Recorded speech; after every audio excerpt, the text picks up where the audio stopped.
Welcome to 11th standard students. மேக்ஸில் மொத்தம் 2 வேல்யூம் இருக்குது.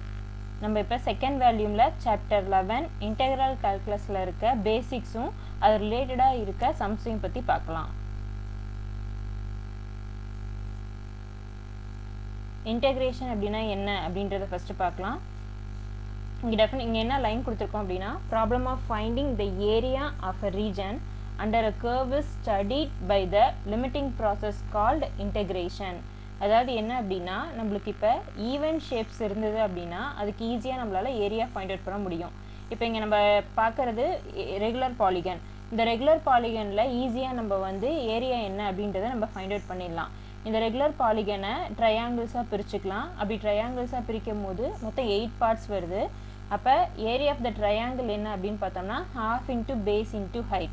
அப்போ இதோட ஏரியா என்ன அப்படின்னு பார்த்தோம்னா 8 பார்ட்ஸாக பிரிக்கிறனால 8 into half into base into height அப்படின்னு நம்ம சொல்லிடலாம். ஆனால் அதே அன்ஈவன் ஷேப்பாக இருந்ததுன்னா நம்மளால் ஈஸியாக ஏரியாவை ஃபைண்ட் அவுட் பண்ண முடியாது. அதுக்கோசரம் தான் இந்த இன்டெகிரேஷன் நம்மளுக்கு யூஸ்ஃபுல்லாக இருக்குது. இன்டெக்ரல் கால்குலஸை 2 பார்ட்டாக டிவைட் பண்ணியிருக்காங்க. அதில் first part indefinite integral, second part definite integral. Indefinite இன்டெக்ரலை பற்றி நம்ம 11th ஸ்டாண்டர்டில் படிக்க போகிறோம். டெஃபினைட் இன்டெக்ரல் 12th ஸ்டாண்டர்டில் தான் வரும். இப்போ டெஃபினிஷன் ஆஃப் இன்டெஃபினைட் இன்டெக்ரல் அப்படின்றத பார்க்கலாம். an integral expressed without limits and so containing an arbitrary constant. ஒரு ஃபங்க்ஷனை லிமிட் இல்லாமல் இன்டெகிரேட் பண்ணுறது தான் இன்டெஃபினைட் இன்டெக்ரல். நம்ம இப்போ ஆன்டி டெரிவேட்டிவோட டெஃபினிஷன் பார்க்க போகிறோம். A function capital F of x is called an antiderivative of a function small f of x on an interval I if capital F dash of x is equal to small f of x for every value of x in I. Capital F of x அப்படின்றது ஒரு function. அந்த ஃபங்க்ஷனை differentiate பண்ணும் போது நம்மளுக்கு small f of x கிடைக்கும். இதுதான் anti டெரிவேட்டிவோட டிஃபரன்ஷியேஷன். அதோட எக்ஸாம்பிள்ஸ் பார்க்கலாம். நம்ம capital F of x is equal to x square plus 5 அப்படின்னு இருக்குது. இதை டிஃபரன்ஷியேட் பண்ணும் போது நம்மளுக்கு 2x அப்படின்னு கிடைக்கும். எப்படி அப்படின்னா எக்ஸ் ஸ்கொயர்டை டிஃப்ரென்ஷியேட் பண்ணுறதுக்கான ஃபார்முலா இருக்குது. என்ன ஃபார்முலா அப்படின்னா X power n. X power என்னை டிஃப்ரென்ஷியேட் பண்ணால் N X power n minus 1. இதுதான் நம்ம 2x அப்படின்னு சொல்கிறோம். கான்ஸ்டன்ட் டிஃப்ரென்ஷியேட் பண்ணும்போது அது 0 ஆயிடுது. இதை தான் ஸ்மால் எஃப் ஆஃப் எக்ஸ் அப்படின்னு சொல்கிறோம். So small f of x is derivative of capital F of x. அடுத்தது இன்டெகிரேஷன் எப்படி பண்ணுறது அப்படின்றத பார்க்கலாம். Integration small f of x dx equal to capital f of x plus c. இதில் small f of x அப்படின்றது ஒரு இன்டெகிரண்ட். அந்த ஃபங்க்ஷனை தான் நம்ம இன்டெகிரேட் பண்ண போகிறோம். dx அப்படிங்கிறது இன்டெகிரேட்டர். dxன்றது வேரியபிள். அந்த வேரியபிளை பொறுத்து இன்டெகிரேட் பண்ணுறது. c அப்படிங்கிறது constant. So capital f of x அப்படின்றது என்னன்னு பார்த்தோம்னா anti derivative of small f of x. அதுக்கு நம்ம எக்ஸாம்பிள்ஸ் பார்க்கலாம். எக்ஸாம்பிள் என்ன அப்படின்னா கேபிட்டல் எஃப் ஆஃப் 2 எக்ஸாம்பிள் எடுத்துக்கலாம். Capital F of x is equal to x square plus 2. இன்னொரு ஃபங்க்ஷன் வந்து capital H of x is equal to x square plus 5. இப்போ first function நம்ம டிஃப்ரென்ஷியேட் பண்ணுறோம். டிஃப்ரென்ஷியேட் பண்ணும்போது 2x கிடைக்குது. அந்த கான்ஸ்டன்ட் 0 ஆயிடுது. அதே மாதிரி செகண்ட் ஃபங்க்ஷன் எடுத்துக்கோ, அதையும் டிஃப்ரென்ஷியேட் பண்ணும்போது அங்கே 2x கிடைக்குது. அங்கே கான்ஸ்டன்ட் 0 ஆயிடுது. இது டிஃப்ரென்ஷியேஷன். இப்போ எப்படி இன்டெகிரேஷன் பண்ணுறதுன்னு பார்க்கலாம். Small f of x is equal to நம்ம முன்னாடியே படித்தோம் capital F dash of x அப்படிங்கிறது ஸ்மால் எஃப் ஆஃப் எக்ஸ் அப்படின்னு. So small f of x is equal to 2x. இப்போ இதை இன்டெகிரேட் பண்ணோம் அப்படின்னா 2xஐ இன்டெகிரேட் பண்ணும்போது நம்மளுக்கு 2x ஸ்கொயர்ட் பை 2ன்னு கிடைக்கும். அந்த 2 கேன்சல் ஆகி எக்ஸ் ஸ்கொயர் ப்ளஸ் ஏதோ ஒரு கான்ஸ்டன்ட் நம்மளுக்கு கிடைக்கும். அதே மாதிரி செகண்டில் பார்த்தோம் அப்படின்னா அங்கேயும் அதே 2x தான் இருக்குது. அதை இன்டெகிரேட் பண்ணும் போதும் எக்ஸ் ஸ்கொயர் ப்ளஸ் ஒரு கான்ஸ்டன்ட் கிடைக்கும். ஆனால் திரும்ப இதே 2 தான் கிடைக்கும்னு நம்மளால் சொல்ல முடியாது. அதுக்குனால தான் நம்ம வந்து ஜென்ரலாக c அப்படின்ற ஒரு வேல்யூவை கொடுத்துக்கிறோம். நம்ம இப்போ இன்டெகிரேஷனோட ஃபார்முலாஸ் பார்க்க போகிறோம். Integration 0 dx. 0வை இன்டெகிரேட் பண்ணோம் அப்படின்னா கான்ஸ்டன்ட் டேர்ம் கிடைக்கும். ஸோ அதனால் c அப்படின்னு போட்டுக்கிட்டோம். நெக்ஸ்ட் வந்து இன்டெகிரேஷன் k dx. ஏதாவது கேன்றது ஒரு கான்ஸ்டன்ட். எந்த கான்ஸ்டன்ட் வந்தாலும் அந்த கான்ஸ்டன்ட்டை இன்டெகிரேஷன் விட்டு வெளியில் எடுத்துடணும்.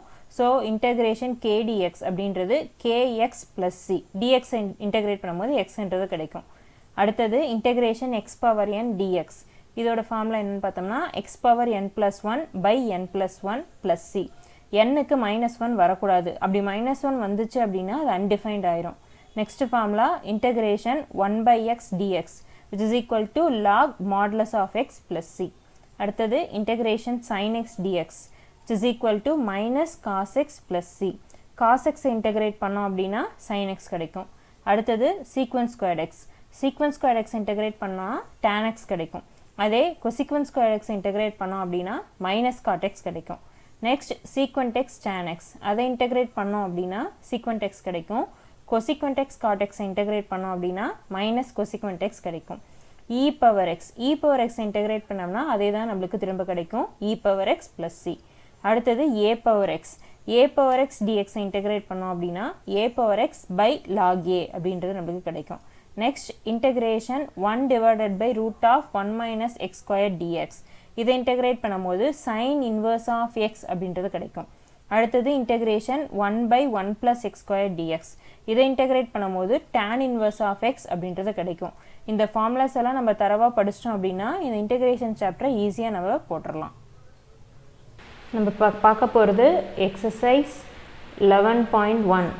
இதில் ஃபர்ஸ்ட் கொஸ்டின் என்ன அப்படின்னு பார்த்தோம்னா integrate following function with respect to X power 11. இதை நம்மள இன்டகிரேட் பண்ண சொல்லியிருக்காங்க. So integration x power 11 dx. இதை நம்ம ஃபார்முலா யூஸ் பண்ணி இன்டகிரேட் பண்ணலாம். என்ன ஃபார்முலா அப்படின்னு பார்த்தோம்னா integral x power n dx is equal to x power n plus 1 divided by n plus 1 plus c. இப்போ இங்கே n இருக்க பிளேஸில் 11 இருக்குது. ஸோ n-க்கு பதிலாக 11 நம்ம அப்படியே சப்ஸ்டியூட் பண்ணிக்கலாம். therefore which is equal to x power 11 plus 1 divided by 11 plus 1 plus c, which is equal to x power 12 divided by 12 plus c. that's all. இப்போ அடுத்த கொஸ்டின் பார்க்கலாம். ஃபர்ஸ்ட்லேயே second roman integrate 1 divided by x power 7.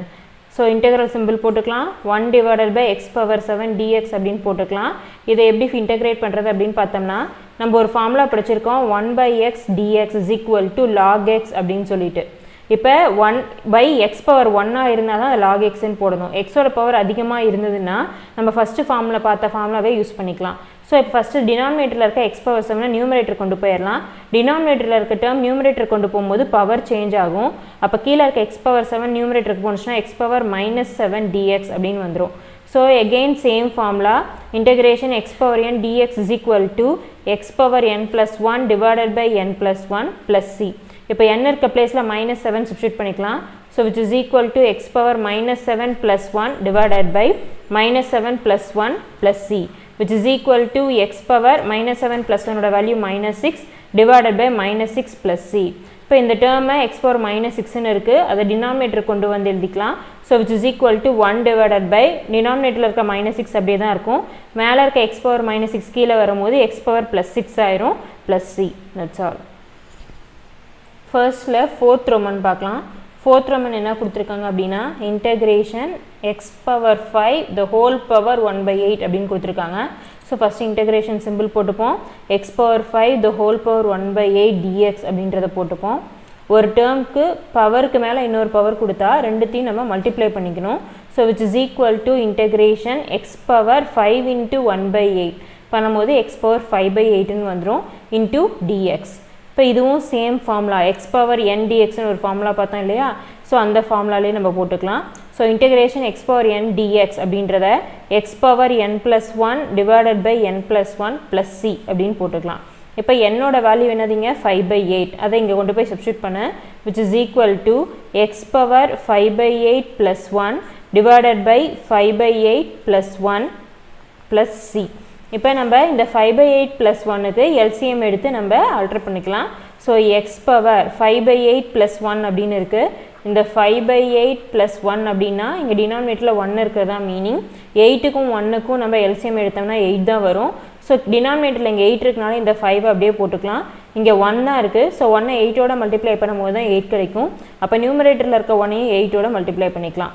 அப்போ 5 + 8/8ன்னு வரும். So 5 + 8 அப்படிங்கிறது 13. therefore x power 13/8 divided by 13/8 plus c. இப்போ இங்கே டினாமினேட்டரில் பார்த்தோம்னா இதுவும் ஃப்ராக்ஷனில் இருக்குது. அப்போ டினாமினேட்டரில் இருக்க 8 நியூமரேட்டர் கொண்டு போய் மல்டிப்ளை பண்ணிக்கலாம். therefore which is equal to 8 into x power 13 divided by 8 divided by 13 plus c. that's all. Next நம்ம பார்க்க போகிறது செகண்டில் ஃபஸ்ட் ரோமன் பார்க்க போகிறோம். செகண்டில் ஃபர்ஸ்ட் கொஸ்டின் என்ன அப்படின்னு பார்த்தோம்னா integrate 1 divided by sin squared x அப்படின்னு கொடுத்துருக்காங்க.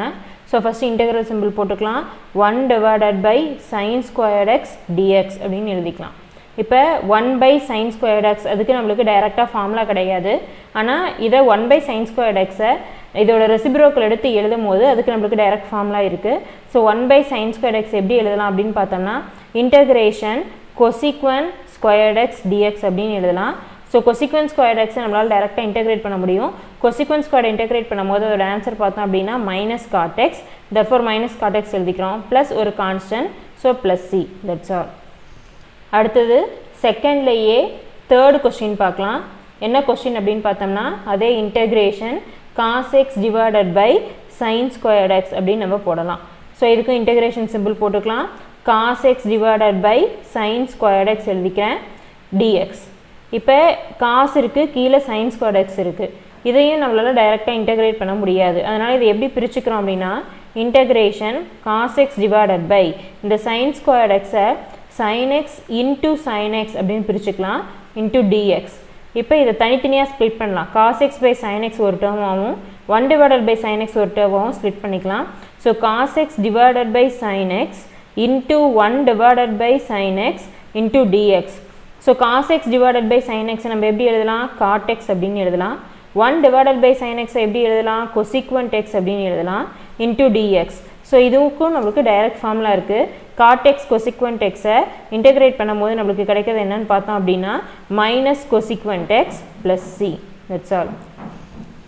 நெக்ஸ்ட்டு தேர்டில் ஃபஸ்ட்டு கொஸ்டின் பார்க்கலாம். என்ன கொஸ்டின் கொடுத்துருக்காங்கன்னா இன்டெகிரேட் த ஃபாலோயிங் 12 cube. இதுக்கும் சேம் இன்டெகிரேஷன் போட்டுக்கிறோம். 12 cube dx அப்படின்னு போட்டுக்கிறோம்.